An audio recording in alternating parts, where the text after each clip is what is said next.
आज त्रिनिका 30 के बाद 8वां रविवार है। आज के पवित्र ईश्वरीय आराधना में आप सबों का स्वागत है। हम आह्वान वचन सुने।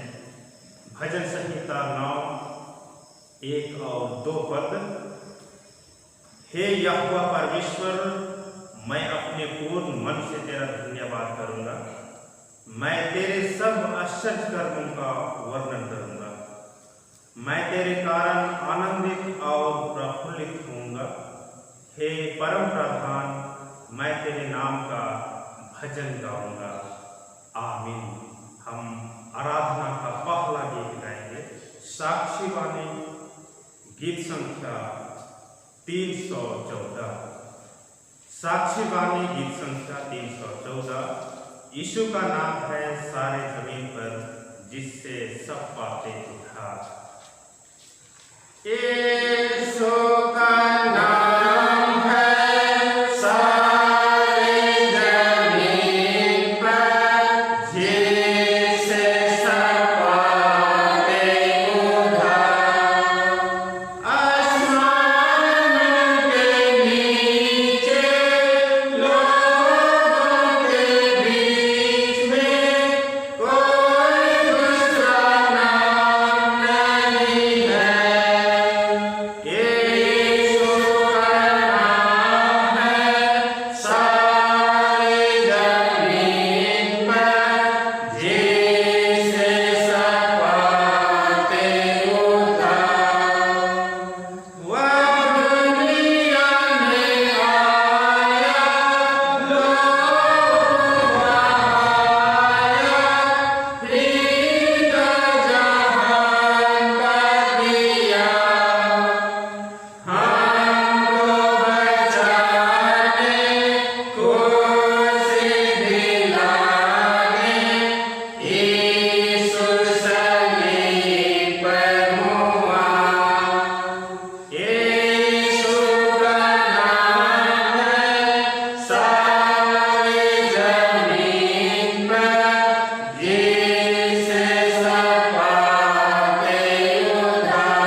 मंडली उठे।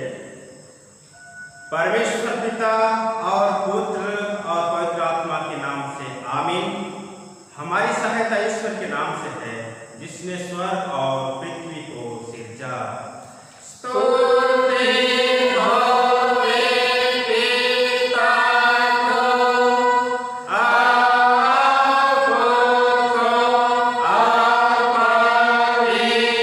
Amen.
पाप और मृत्यु और शैतान के बंधन से छुड़ाया और अपनी निज जाति और बालक ठहराया है।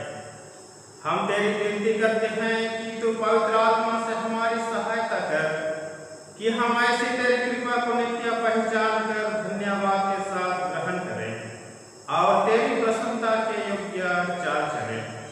हमारे मनों को पवित्र कर कि पाप हम में प्रभुता करने न पाए, वरन कि हम भले कार्यों के द्वारा इस संसार में ज्योति के समान हों, जिससे और लोग देखकर तेरी स्तुति करें। जीवन भर तू हमको अपने मार्ग पर चला कि हम इसके बाद स्वर्ग राज्य में पहुंचकर अनंत जीवन प्राप्त करें, हमारे प्रभु यीशु ख्रीष्ट के द्वारा। आमीन।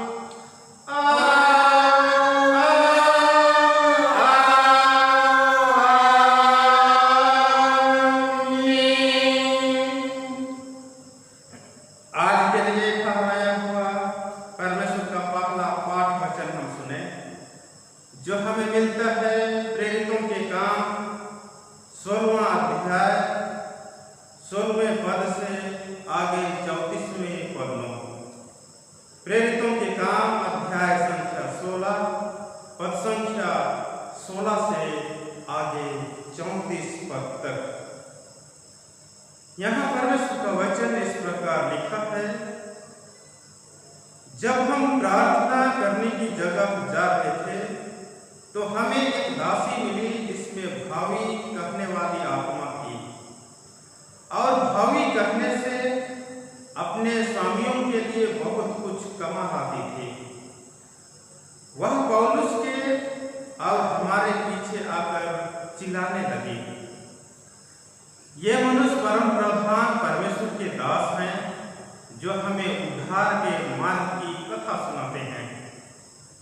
वह बहुत दिन तक ऐसा ही करती रही, परंतु पौलुस दुखी हुआ और मुड़कर उस आत्मा से कहा, मैं तुझे यीशु मसीह के नाम से आज्ञा देता हूँ कि उसमें से निकल जा, और वह उसी घड़ी निकल गई। जब उसके स्वामियों ने देखा कि हमारी कमाई की आशा जाती रही, तो पौलुस और सिलास को पकड़ के चौक में प्रधानों के पास खींच ले गए और उन्हें फौजदारी के हाकिमों के पास ले गए और कहा, ये लोग जो यहूदी हैं हमारे नगर में बड़ी हलचल मचा रहे हैं और ऐसी रीतियां बता रहे हैं जिन्हें ग्रहण करना या मानना हम रोमियों के लिए ठीक नहीं। तब भीड़ के लोग उनके विरोध में इकट्ठे होकर चढ़ आए और हाकिमों ने उनके कपड़े फाड़कर उतार डाले और उन्हें बेंत मारने की आज्ञा दी। बहुत बेंत लगवाकर उन्होंने उन्हें बंदी गृह में डाल दिया और दरोगा को आज्ञा दी कि उन्हें चौकसी से रखें। उसने ऐसी आज्ञा पाकर उन्हें भीतर की कोठरी में रखा और उनके पांव काठ में ठोक दिए। आधी रात के लगभग पौलुस और सिलास प्रार्थना करते हुए परमेश्वर के भजन गा रहे थे और कैदी उसकी सुन रहे थे। इतने में एकाएक बड़ा भूकंप आया, यहाँ तक कि बंदीगृह की नींव हिल गई और तुरंत सब द्वार खुल गए और सबके बंधन खुल पड़े। दरोगा जाग उठा और बंदीगृह के द्वार खुले देखकर समझा कि कैदी भाग गए हैं। अतः उसने तलवार खींचकर अपने आप को मार डालना चाहा, परंतु पौलुस ने ऊंचे शब्द से पुकार कर कहा, अपने आप को कुछ हानि न पहुंचा, क्योंकि हम सब यही हैं। तब वह दिया मंगवाकर भीतर लपका और कांपता हुआ पौलुस और सिलास के आगे गिरा और उन्हें बाहर लाकर कहा, हे सज्जनों, उद्धार पाने के लिए मैं क्या करूं? उन्होंने कहा, प्रभु यीशु मसीह पर विश्वास कर तो तू और तेरा घराना उद्धार पाएगा। और उन्होंने उसको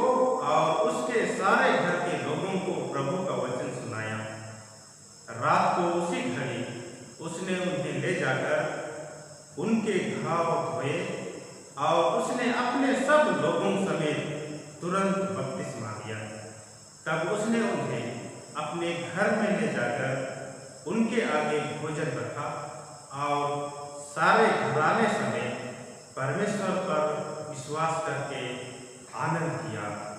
आमीन। तेरा धन्यवाद हो हे कृष्ण यीशु। हालेलुया।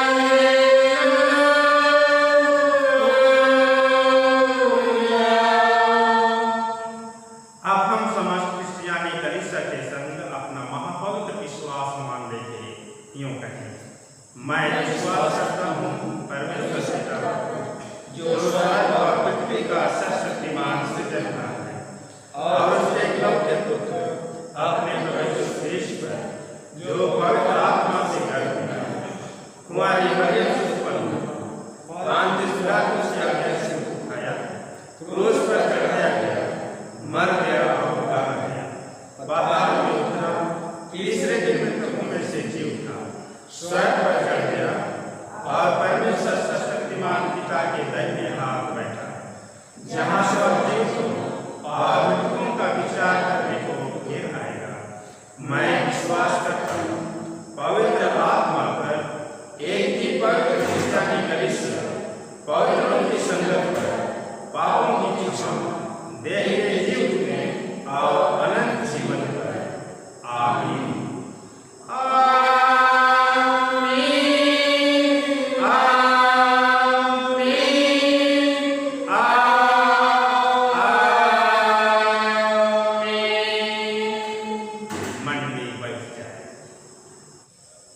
हम आराधना के लगातार में दूसरा गीत गाए हैं, दुरमपुथी से दुरम नंबर 537। दुरमपुथी से दुरम नंबर 537।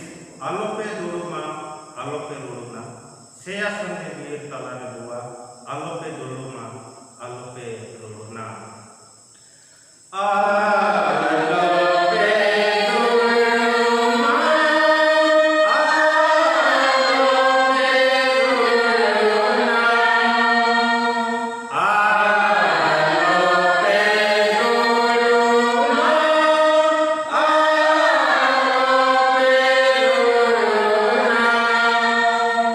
Seya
हमारे पिता परमेश्वर और उद्धारकर्ता यीशु ख्रीस्त की ओर से अनुग्रह और शांति बहुतायत से मिले, आमीन। हम प्रार्थना करें। हे पवित्र और अनुग्रहकारी जीवित पिता परमेश्वर, हम तेरा धन्यवाद करते हैं। हाँ प्रभु, आज के दिन तक हमें सारे को सुरक्षित रखा है, हर प्रकार से संभाला है, कठिन समय भी नहीं छोड़ा है। और इस तरह से आज हम प्रभु फिर से तेरी संगति में और दूसरे की संगति में आना चाहते हैं। इसी घड़ी तेरे पवित्र जीवित वचन के आशीष ग्रहण करना चाहते हैं। तो आप हमें तैयार कर वचन सुनने में और सुनाने में, ताकि जो जीवित वचन हम सुनेंगे, सीखेंगे, उसके अनुसार हमारा जीवन आगे बढ़ने पाए। और इस तरह से निश्चय कर जिस उद्देश्य के लिए तूने हम सबों को चुना है, उसकी परिपूर्णता हमारे जीवन में दिखाई देने सके। हमें शारीरिक की दुर्बलताओं को दूर कर प्रार्थना तेरे बेटे उद्धार करता प्रभु यीशु मसीह के नाम में मांगते हैं, तो सुन और अनुग्रह से स्वर्ग के राज में ग्रहण कर ले, आमीन। आज के लिए जैसा उद्देश्य का वचन ठहराया गया है, हम लोग पाते हैं, हमें मिलता है मत्ती रचित सुसमाचार, उसका 7वां अध्याय, उसके पद 15 से आगे 23 पद तक। मत्ती रचित सुसमाचार अध्याय 7 पद 15 से 23, उसमें हम यूं लिखा हुआ पाते हैं। झूठे भविष्यवक्ताओं से सावधान रहो, जो भेड़ों के वेश में तुम्हारे पास आते हैं, परंतु अंतर में वे फाड़ने वाले भेड़िए हैं। उनके फलों से तुम उन्हें पहचान लोगे। क्या लोग झाड़ियों से अंगूर या ऊंट कटारों से अंजीर तोड़ते हैं? इसी प्रकार हर एक अच्छा पेड़ अच्छा फल लाता है, और निकम्मा पेड़ बुरा फल लाता है। अच्छा पेड़ बुरा फल नहीं ला सकता, और न निकम्मा पेड़ अच्छा फल ला सकता है। जो पेड़ अच्छा फल नहीं लाता, वह काटा और आग में डाला जाता है। इस प्रकार उनके फलों से तुम उन्हें पहचान लोगे। जो मुझसे हे प्रभु कहता है, उनमें से हरेक स्वर्ग के राज्य में प्रवेश न करेगा, परंतु वही जो मेरे स्वर्गीय पिता की इच्छा पर चलता है।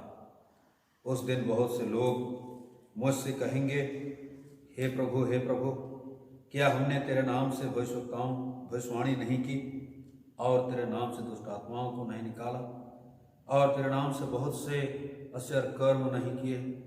तब मैं उनसे खुलकर कह दूंगा, मैंने तुमको कभी नहीं जाना। हे कुकर्म करने वालों, मेरे पास से चले जाओ, आमीन। प्रभु यीशु ख्रीस्त में प्यारे भाई तो बहनों, हम लोग 33 के बाद 8वें रविवार में आ पहुँचे हैं, और आज निश्चय ही परमेश्वर के आशीष और परमेश्वर की दया हम पर हुई है कि हम उसके पवित्र वचन को ग्रहण करना चाहते हैं। जब लोग प्रभु यीशु मसीह के सेवकाई को देखने का प्रयास करते हैं, तो वह निश्चय ही दृष्टांतों के माध्यम से या कहानियों के द्वारा या फिर आश्चर्य कर्म के द्वारा या चंगाई के द्वारा लोगों की सेवकाई की।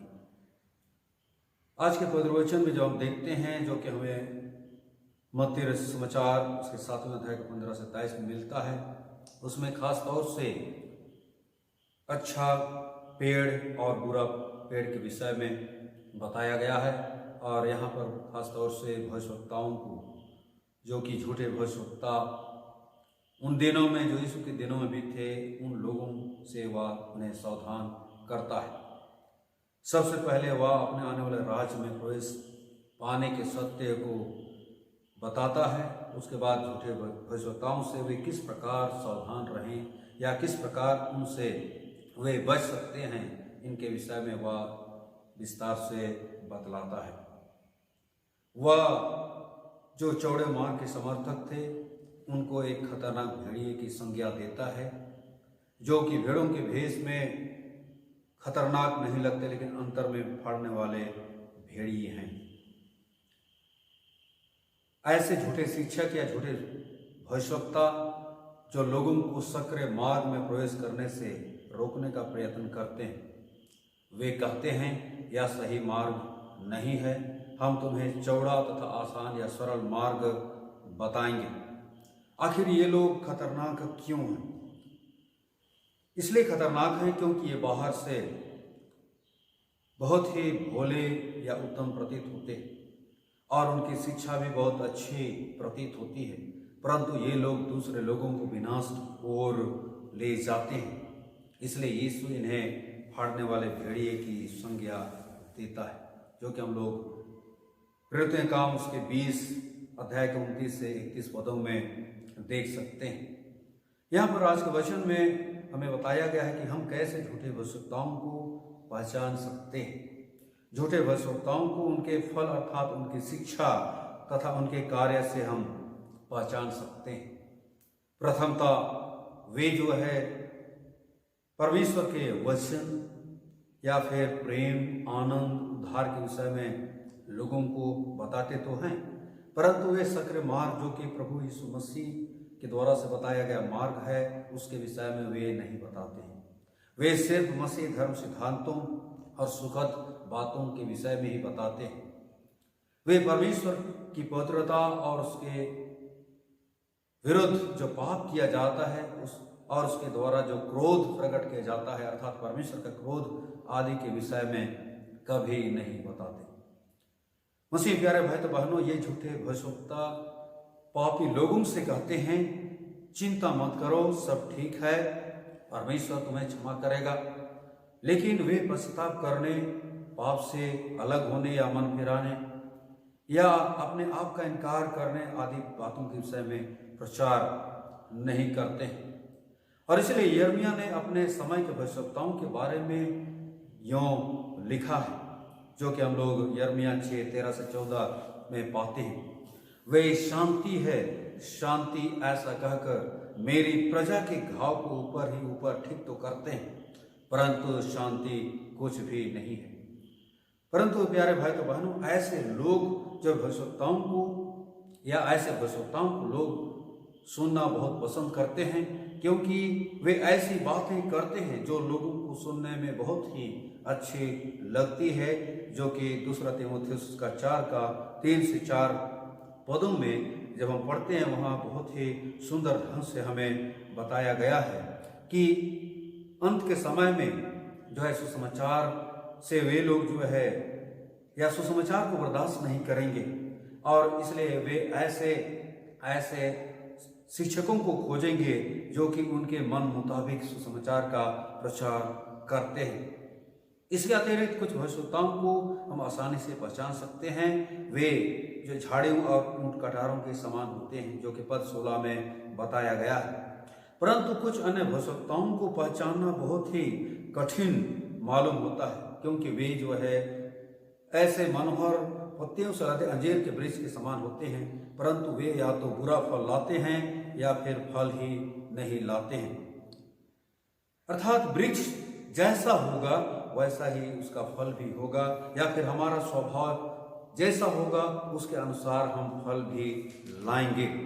तो मसीह में प्यारे भाई बहनों, यदि हम संसारिक हैं तो संसारिक फल लाएंगे, और यदि हम आत्मिक हैं तो आत्मिक फल ही हम लोग लाएंगे। और इसलिए प्रभु यीशु मसीह लूका 6:45 में उनके विषय में लिखा है कि भला मनुष्य अपने मन के भले भंडार से भली बातें निकालता है, और बुरा मनुष्य अपने मन के बुरे भंडार से बुरी बातें निकालता है, क्योंकि जो मन में भरा है वही मुंह पर आता है। अर्थात हम अपने मन की बातें अपने मुंह से कहते हैं, जैसा कि मत्ती उसका 12वां अध्याय का 33 से 35 पद में जब हम पढ़ते हैं वहाँ पर हमें कुछ इस प्रकार से मिलता है। मत्ती 12:33 से 35, यदि पेड़ को अच्छा कहो तो उसके फल को भी अच्छा कहो, या पेड़ को निकम्मा कहो तो उसके फल को भी निकम्मा कहो, क्योंकि पेड़ अपने फल ही से पहचाना जाता है। हे सांप के बच्चों, तुम बुरे होकर कैसे अच्छी बातें कह सकते हो, क्योंकि जो मन में भरा है वही मुंह पर आता है। भला मनुष्य मन के भले भंडार से भली बातें निकालता है, और बुरा मनुष्य बुरे भंडार से बुरी बातें निकालता है। तो इस प्रकार से हम देख सकते हैं कि तब किस प्रकार से बुरा मनुष्य और भला मनुष्य या बुरा पेड़ और अच्छा फल के गुणों के बारे में यहाँ बताया गया है। निकम्मा वृक्ष जो फल नहीं लाता या बुरा फल लाता वह काट दिया जाता है। जो व्यक्ति कहता है मैं विश्वास करता हूँ और पवित्र आत्मा के कोई फल नहीं लाता है वह भी काट दिया जाएगा या परमेश्वर द्वारा अस्वीकार कर दिया जाएगा। प्रभु यीशु मसीह अपने वचन में कहता है, जो कि यूहन्ना 15 उसका 16 पद में हम पाते हैं, वहां लिखा है कि तुमने मुझे नहीं चुना, मैंने तुम्हें चुना है और नियुक्त किया है कि तुम जाकर फल लाओ और तुम्हारा फल बना रहे। और इसी प्रकार से यूहन्ना 15:8 में भी उसी को हम देखते हैं, जहां पर प्रभु का वचन लिखा हुआ है, मेरे पिता की महिमा इसी से होती है कि तुम जाकर बहुत फल लाओ। अर्थात हम फल देने के लिए बुलाए गए हैं, जो कि आत्मा के फल हो सकते हैं, जो कि गलाती 5 उसका 22-23 में हमें मिलता है, जहां पर प्रेम, आनंद, मेल, धीरज, कृपा, भलाई, विश्वास, नम्रता और स्वयं की बातों के विषय में बताया गया है। लेकिन मनुष्य जो है अपने आप को जो है धोखा देता है या फिर परमेश्वर को भी धोखा देने का प्रयास करता है। और मनुष्य जो है दो तरह से धोखा देने का प्रयास करता है। एक यह हो सकता है, या कुछ लोग यह समझते हैं कि मुझे विश्वास है और यदि मैं प्रभु प्रभु कहकर पुकारूंगा तो मैं बचा लिया जाऊंगा, और वे यह सोचते हैं उस हालत में मैं जो कुछ भी करूं कर सकता हूं, चाहे कैसा भी पाप मैं कर सकता हूं, मुझे परमेश्वर की आज्ञा का पालन करने की क्या आवश्यकता।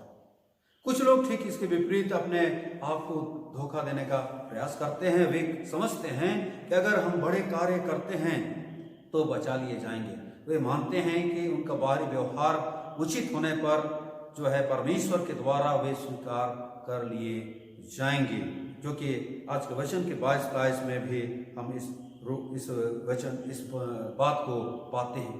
परंतु यहाँ यीशु जो है शिक्षा देता है वह बिल्कुल अलग शिक्षा देता है। वह कहता है कि जो लोग केवल प्रभु प्रभु कहते हैं वे परमेश्वर के राज में प्रवेश नहीं करेंगे, जैसा कि मत्ती 7:21 वचन में हम पाते हैं।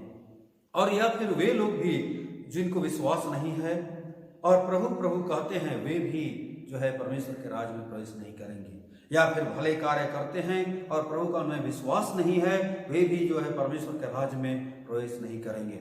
और इसलिए याकूब प्रेरित जो है कहता है कि कर्म बिना विश्वास व्यर्थ है, अर्थात उद्धार प्राप्त करने के लिए विश्वास तथा भला काम करना जो है आवश्यक है। अर्थात सच्चे और भला काम जो हमारे विश्वास का प्रमाण है, और विश्वास के लिए हमेशा भले कार्य करना आवश्यक है, अन्यथा या सच्चा विश्वास नहीं हो सकता है। बहुत से लोग जो है प्रार्थना करते हैं गर्मजोशी से, या फिर बार बार प्रार्थना करते हैं, दिन भर प्रार्थना करते हैं, लेकिन उनके जीवन में कोई परिवर्तन नहीं होता है। इसका मतलब यही है कि वे परमेश्वर के द्वारा से ग्रहण नहीं है या फिर ग्रहण योग्य नहीं है। लेकिन यहाँ पर यीशु यह भी बतलाना चाहता है कि कुछ लोग ऐसे हैं जिनका ना तो परमेश्वर पर विश्वास है या फिर ना उनके जीवन में पवित्र आत्मा का कोई काम है, लेकिन वे भी जो है आश्चर्यजनक काम करते हैं, आश्चर्य कर्म करते हैं। ऐसा कैसे संभव है? क्या ऐसा संभव हो सकता है? संभव नहीं हो सकता है, लेकिन वे ऐसा करते हैं। पवित्र आत्मा की सामर्थ के बिना भी वे लोग ऐसे काम करते हैं, जैसे मसीह के नाम में भविष्यवाणी करना, दुष्ट आत्माओं को निकालना या अद्भुत कार्य करना, लेकिन तब ये लोग भी परमेश्वर के राज में प्रवेश नहीं करेंगे। इसलिए पौलुस जो है पहला कोरिन्थ 13:1-3 में कुछ इस तरह से कहता है या लिखता है, यदि मैं मनुष्यों और स्वर्गदूतों की बोलियां बोलूं और प्रेम न रखूं तो ठनठनाता हुआ पीतल और झनझनाती हुई झांझ हूं। और यदि मैं भविष्यवाणी कर सकूं और सब भेदों को बता सकूं और यहां तक मुझे विश्वास हो कि मैं पर्वतों को भी हटा दूं, लेकिन प्रेम न रखूं तो मैं कुछ भी नहीं। तो इस प्रकार से जब हम देखने का प्रयास करते हैं तो यह कैसे संभव है? जिनको ना पवित्र आत्मा है, लेकिन वे कैसे भविष्यवाणी कर सकते हैं या दुष्ट आत्माओं को कैसे निकाल सकते हैं? इसका एक सही उत्तर हो सकता है या फिर सरल उत्तर हो सकता है कि वे शैतान के द्वारा ऐसा करते हैं या फिर ऐसा कर सकते हैं। हम सभी जानते हैं कि शैतान जो है वह शक्तिशाली है और वह परमेश्वर का वचन जानता है।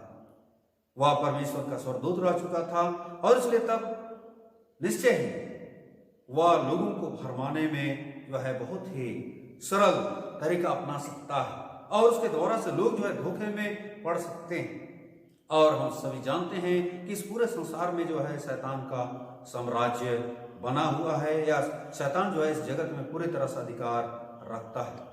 तो मसीह प्यारे भाई तो बहनों, जब हम लोग इस वचन को देखते हैं तो हमें जो है कैसा लगता है, या फिर हम क्या आज भी झूठे भविष्यवक्ताओं का सामना करते हैं? क्या आज भी हमारे बीच में झूठे भविष्यवक्ता हैं? हम निश्चय ही इस बात को समझ सकते हैं। और बहुत से ऐसे लोग हैं जो आज हमारे विश्वास को डगमगा देते हैं। बहुत सारे लोग विश्वास के बारे में सवाल पूछकर या बपतिस्मा के बारे में सवाल पूछकर या नए जन्म के बारे में सवाल पूछकर हम सबों को जो है डगमगा देते हैं या फिर विश्वास से भटका देते हैं। वे कहते हैं क्या तुम्हारा नया जन्म हुआ है? वे कहते हैं क्या तुम्हारा विश्वास सही है क्योंकि तुमने बालपन में या बालकपन में बपतिस्मा लिया है? या फिर वे या कहेंगे तुम्हें जो है और एक बार बपतिस्मा लेने की आवश्यकता है, डूब की बपतिस्मा लेने की आवश्यकता है। मसीह प्यारे भाई तो बहन, यदि हमारा विश्वास दृढ़ नहीं है तो निश्चय हम उनके बहकावे में आ सकते हैं। हो सकता है हम डूब की बपतिस्मा भी ले जाएं, जो कि हमारे लिए या हमारे कलीसिया के लिए एक बड़ा पाप हो सकता है।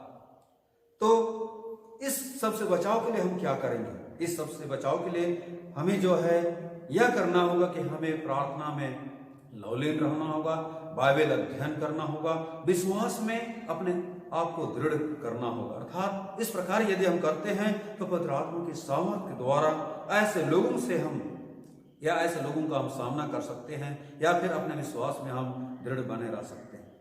तो मसीह प्यारे भाई तो बहनों, इस मसीह के समय में इस प्रकार के झूठे भविष्यवक्ता थे जो लोगों को प्रसन्न करने के लिए अच्छी अच्छी बातें बोलते थे, लेकिन प्रभु यीशु मसीह ऐसा नहीं था। प्रभु यीशु मसीह जो है वचन बोलता था पूरे अधिकार के साथ, सामर्थ के साथ, और किसी को जो है खुश करने के लिए नहीं, लेकिन वह परमेश्वर के लिए लोगों को जीतने के लिए वह बोलता था। और उससे लोग उससे चिढ़ते थे और इस प्रकार से उससे जलन रखते थे और लोगों को बहकाने का प्रयास करते थे। मसीह प्यारे भाई तो बहनों, आज भी शैतान इस प्रकार के काम जो है लोगों के द्वारा से करता है और लोगों के विश्वास को भटकाने का प्रयास करता है। तो हमें जो है सच्चे विश्वास में दृढ़ रहना होगा, हमें प्रार्थना में बने रहना होगा। और उस प्रेरित हमें कहता है निरंतर प्रार्थना करो। जब हम प्रार्थना करते हैं तो हम शैतान का सामना कर सकते हैं और जो है विश्वास से संबंधित बातों को दृढ़ता से हम थामे रह सकते हैं।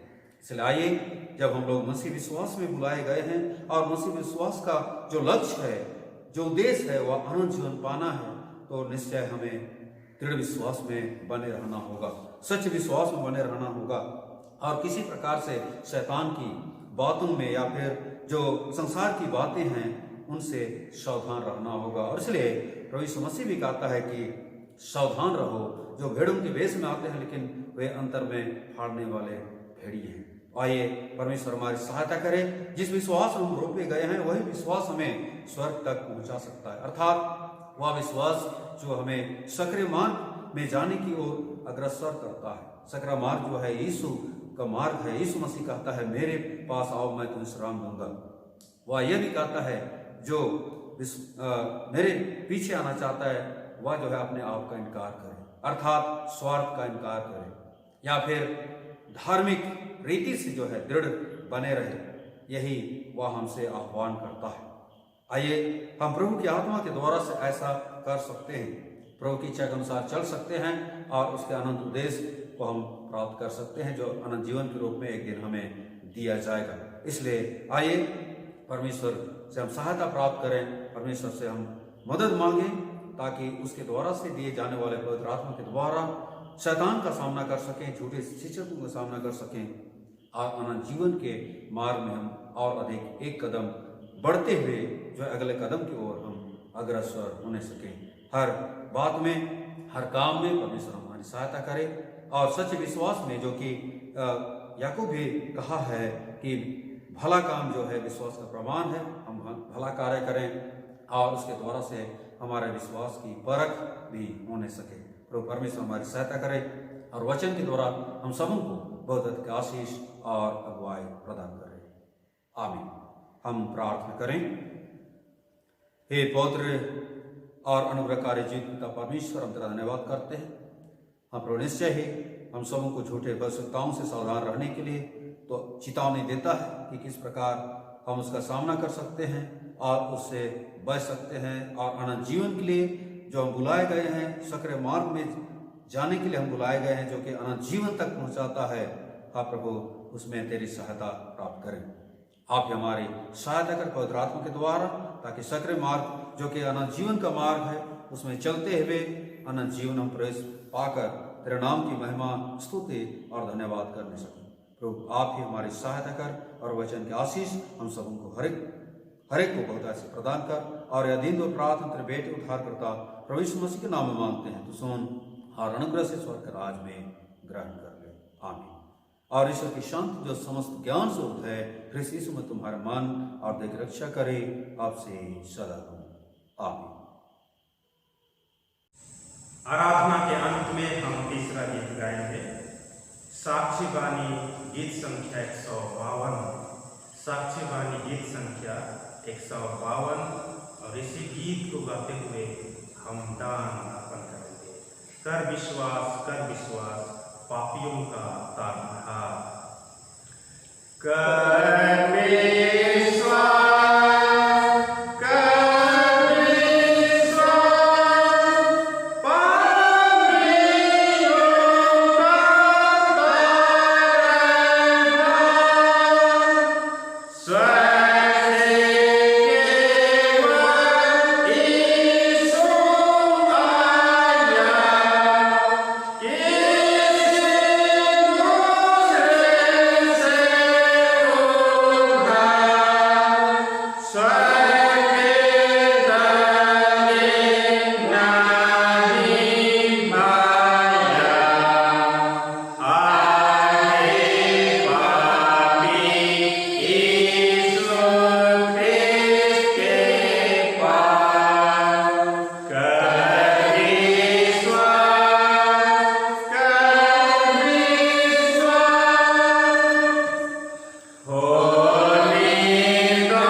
दिनांक 22/7/2020 को गुआसाई की धर्म माता स्वर्गीय सेतेंग सोरेन को लंबी बीमारी के पश्चात 73 वर्ष की आयु में ईश्वर पिता ने सनातन विश्राम के लिए अपने पास बुला लिया है। जिनका अंतिम दफन संस्कार 23/7/2020 को गोवा कब्रिस्तान में संपन्न हो पाया है। इस निमित्त समस्त शोकित परिवार ईश्वर पिता को धन्यवाद देना चाहते हैं। मंडली खड़ी हो जाए। धन है परमेश्वर, धन है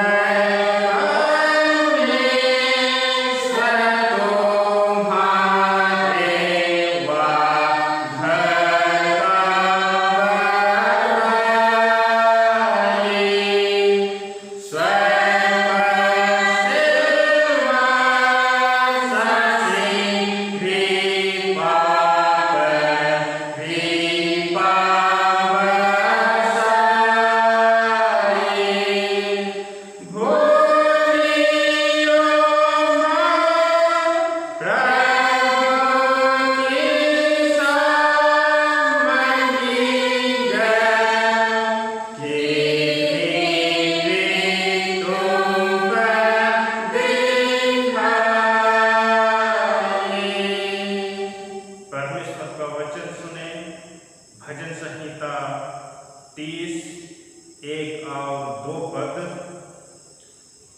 हे यहोवा, मैं तुझे सराहूंगा क्योंकि तूने मुझे खींचकर निकाला है और मेरे शत्रुओं को मुझ पर आनंद करने नहीं दिया। हे मेरे परमेश्वर यहोवा, मैंने तेरी दुहाई दी और तूने मुझे चंगा किया है। यहोवा ने दिया, यहोवा ही ने लिया। यहोवा परमेश्वर का धन्यवाद हो। आमीन। हम प्रभु का धन्यवाद करें। सर्वशक्तिमान यहोवा प्रेमी पिता परमेश्वर, आज के इस पवित्र दिन विश्रामवार के पवित्र सहभागिता में होकर तुझे हृदय से धन्यवाद देते हैं। संपूर्ण सप्ताह भर के जीवन यात्रा में हमें संभाला, सुरक्षित जीवन के साथ आशीषित किया है। आज के इस नए दिन विश्रामवार के दिन में तेरी पवित्र सहभागिता में होकर हम धन्यवाद मनघंट के साथ तेरे निकट आते हैं। हे अब परमेश्वर, तू अपनी कृपा दृष्टि अनुग्रह को हमारे जीवन में बहुतायत से उंडेला है। हमने संपूर्ण सप्ताह भर के जीवन को पूरा कर पाया है। हर एक प्रकार के विपरीत परिस्थितियों से और सुख और दुख में हम हरेकों के संग साथ होकर के आज इस पवित्र दिन में हमें होने का अवसर दिया है। प्यार पिता परमेश्वर, हम इस घड़ी धन्यवाद मनघंट के साथ तेरे निकट होकर हम तुझे हृदय से धन्यवाद देते हैं।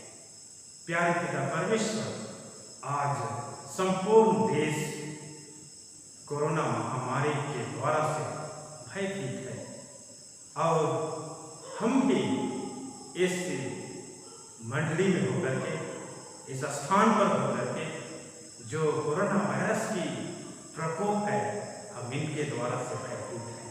हम भयावह जीवन के साथ दिन प्रतिदिन के जीवन को देख पाते हैं, परंतु हे परमेश्वर, अब तक की जीवन यात्रा में हमें सुरक्षा दिया, अपने शरण स्थान में हमें होने का अवसर दिया है और यह सुंदर अवसर को पाकर के हम आनंदित हैं।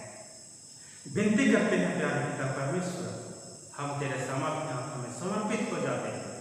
आने वाला संपूर्ण जीवन यात्रा हम तेरी शरण में, तेरी अगुवाई में व्यतीत करना चाहते हैं।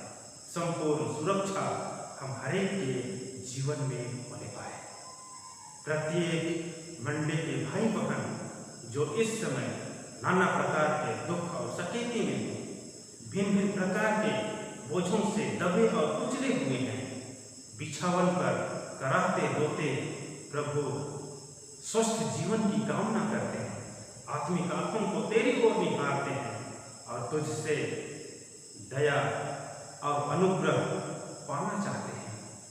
विनती करते हैं प्यारे पिता परमेश्वर, तो उन सभी रोगी दुखी भाई बहनों पर अपने उद्धार को बहुतायत से प्रकट कर समय की पूर्णता में स्वस्थ जीवन को पा सके और उनके द्वारा से तेरी महिमा होने पाए।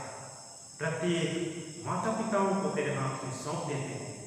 हे अबा परमेश्वर, तूने उनके कांधों पर भारी जिम्मेदारियों को दी है।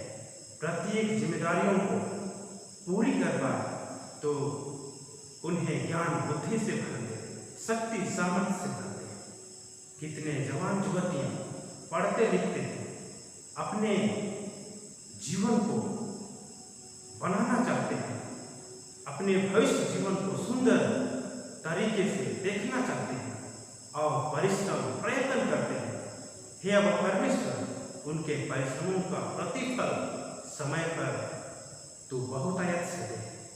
उनके उज्जवल भविष्य के लिए हम विनती करते हैं, तो उन्हें अपने डर में प्रेम में और तेरे अनुग्रह में आगे बढ़ने दे, जिससे कि उनके द्वारा से तेरी साक्ष्य गवाही होने सकेगा।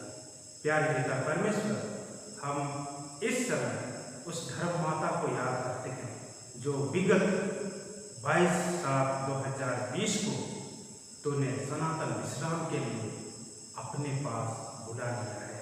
वह धर्म माता स्वर्गीय सितें सुरेन जो तूने जन्म के द्वारा से इस जगत में भेजा और उनके जीवन में तो अपनी महान इच्छा और योजना को प्रकट किया। संपूर्ण जीवित रहने के दिनों में उस धर्म माता के जीवन से तेरी महिमा और प्रशंसा होने पाया है। हे अब परमेश्वर, समय की पूर्णता में उन्हें पवित्र मृत्यु, लंबी बीमारी के पश्चात 73 वर्ष के बाद उन्हें सनातन विश्राम के लिए पवित्र मृत्यु के द्वारा से अपने पास बुला लिया है। प्यारे पिता परमेश्वर, उस धर्म माता के पार्थिव देह शरीर को हम तेरी अगुवाई में तेरी सहायता पाकर के सकुशल इस गोवा मंडली में कब्रस्थान पर हम मिट्टी देने पाते हैं। ख्रिस्तानी आशा विश्वास के तहत कि तू अंतिम दिन में फिर जिला उठावेगा, हम उन्हें अंतिम संस्कार दे पाते, उन्हें मिट्टी दे पाते। प्यारे पिता परमेश्वर, तो उनके लिए अपनी भलाई को प्रकट किया है। फिर भी हे वो परमेश्वर, हम मनुष्य हैं और मनुष्य स्वभाव में होकर के वह जो इस मंडली की और परिवार की धर्म माता की प्रभु उसकी मोह माया में, शारीरिक मोह माया में होकर के शोक और विलाप करते हैं, शोकित मन के साथ तेरे निकट आते हैं, तुझ में समर्पित होते हैं। प्रभु, तू अपनी अद्भुत शांति शोकित परिवारों के संग साथ होने पाए। हे परमेश्वर, तो अपने वचन की अद्भुत शक्ति, अपने वचन की अद्भुत शांति शोकित परिवारों के साथ होने दे कि वे जैसा ऐजो अपने जीवन में सब कुछ खो देने के पश्चात भी तेरी महान दया अनुग्रह को स्मरण करते हुए प्रभु तुझे धन्यवाद देता है, कहता है प्रभु ने दिया, प्रभु ने ले लिया, प्रभु यहोवा का धन्यवाद।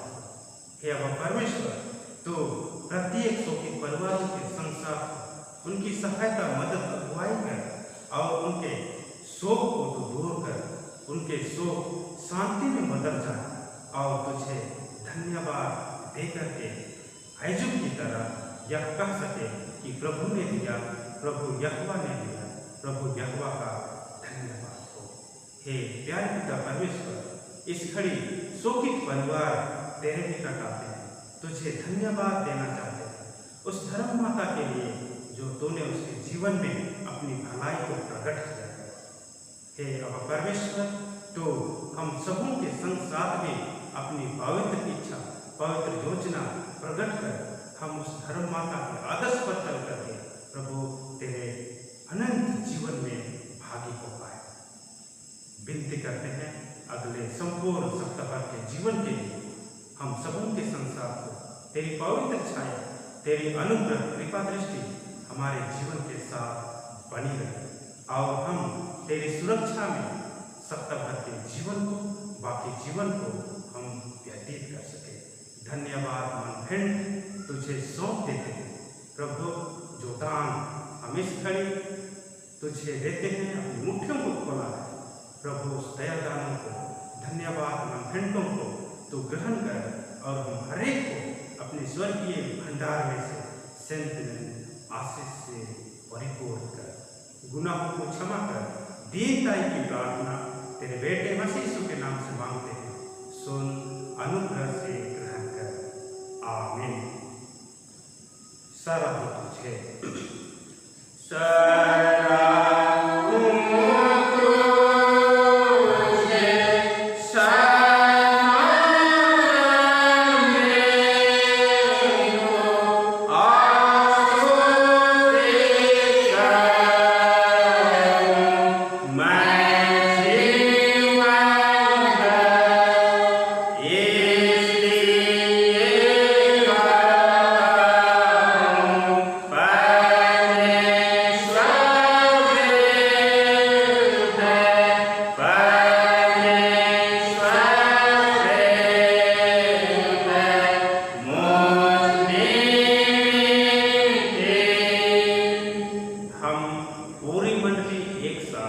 प्रभु की प्रार्थना यूं कहें।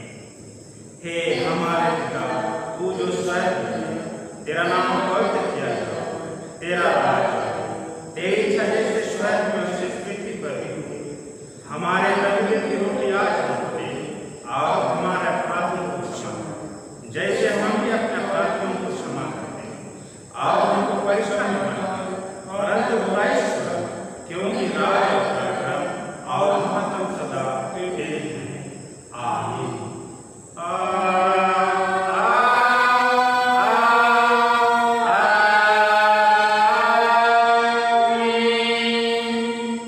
त्रिएक ईश्वर का आशीर्वाद विश्वासी और दीन मन से मंडली ग्रहण करे। परमेश्वर तुझे आशीष देवे और तेरी रक्षा करे। परमेश्वर अपना मुख तुझ पर प्रकाश करे और तुझ पर अनुग्रह करे। परमेश्वर